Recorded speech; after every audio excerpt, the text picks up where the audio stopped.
Hey everyone, आप सबको पता है रुमाल बड़े काम की चीज़ है।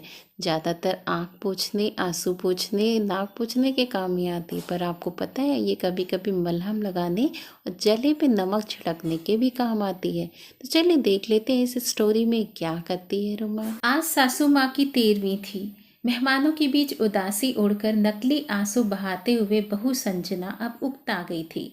एक नंद को छोड़कर बाकी सभी मेहमान जा चुके थे। अब उसे इंतजार था सास की विरासत में छोड़ी हुई चीजों को देखने का। उनकी अलमारी की चाबी की जानकारी केवल नंद मीना को ही था। उसने सबके सामने अलमारी खोली। सामने ही लॉकर की चाबी और एक कागज का पुर्जा पड़ा था। मीना ने माँ का लिखा हुआ संदेश पढ़ा।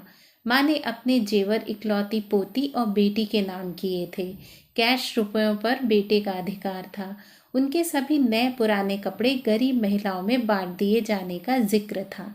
एक सील बंद पैकेट था जिसके ऊपर एक पिन किए हुए कागज पर लिखा हुआ था, यह पैकेट बहू के लिए है, लेकिन वो इसे अपने बेटे मेरे पोते अनुज की शादी के 1 वर्ष बाद ही खोल सकेगी।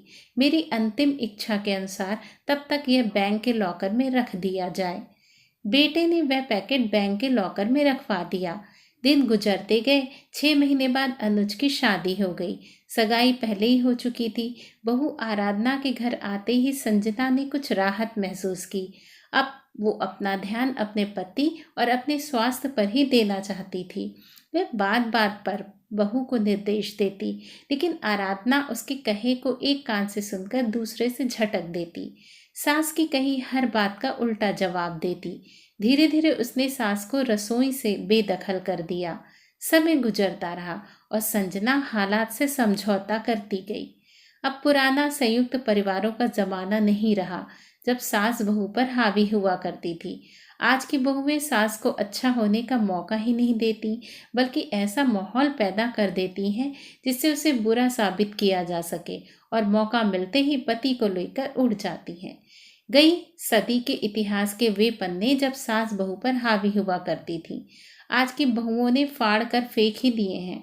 सास कितनी भी पढ़ी लिखी और समझदार हो, लेकिन बहू स्वतंत्र ही रहना चाहती है और इसके लिए जाल बुनती ही रहती है और सास का नाम ही परिवार की सूची से मिटा देना चाहती है।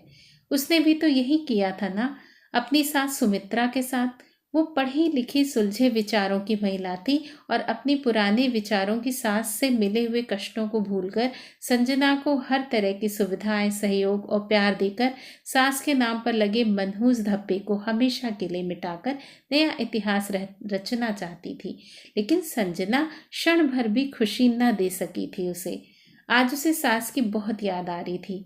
तभी सामने लगे कैलेंडर पर उसकी निगाह पड़ गई। 2 दिन बाद ही बेटे बहू की शादी की पहली वर्षगांठ है। सास की वसीयत के अनुसार 1 साल पूरा हो चुका था। तीसरे दिन ही वो बैंक जाकर लॉकर से अपने नाम का पैकेट निकलवा कर ले आई। मन में उथल पुथल मची हुई थी कि आखिर उसे सास ने क्या दिया होगा। बेटे बहू के इधर उधर होते ही उसने वो पैकेट खोल दिया। अंदर सास के तहके हुए लगभग 1 दर्जन पुराने रुमाल थे और एक दूसरा पैकेट भी पैक था। देखकर अचानक उसकी आंखें एक सवाल लिए सिकुड़ गईं। साथ ही पिन किए हुए कागज पर लिखे शब्द पढ़ने लगी। बहू, ये वे रुमाल हैं जिनसे मैं बेटे का विवाह होने के 1 साल बाद से मृत्यु पर्यंत पोंछती रही। पढ़कर उसकी आंखों में अविरल आंसू बहने लगे। रोते रोते उसने दूसरा पैकेट खोला। उसमें उतने ही बिल्कुल नए रुमाल थे और वैसे ही कागज का टुकड़ा पिन किया हुआ था। उसे कहीं से सास की आवाज़ सुनाई दी। बहू, रो रही हो ना? ये रुमाल तुम्हें अपनी अंतिम सांस तक आंसू पोंछने के काम आएंगे। और उसने एक रुमाल उठाकर अपने आंसू पोंछ लिए। दोस्तों, इस कहानी के थ्रू हमें ये बात समझ में तो आती है कि कभी कभी दूसरों के प्रति हमारा व्यवहार हमारे नज़रिए से तो सही जरूर होता है, पर अगला बहुत ज़्यादा हर्ट हो जाता है। तो एक बार अपने बिहेवियर को रीचेक जरूर करें, जिससे बाद में पछताना ना पड़े।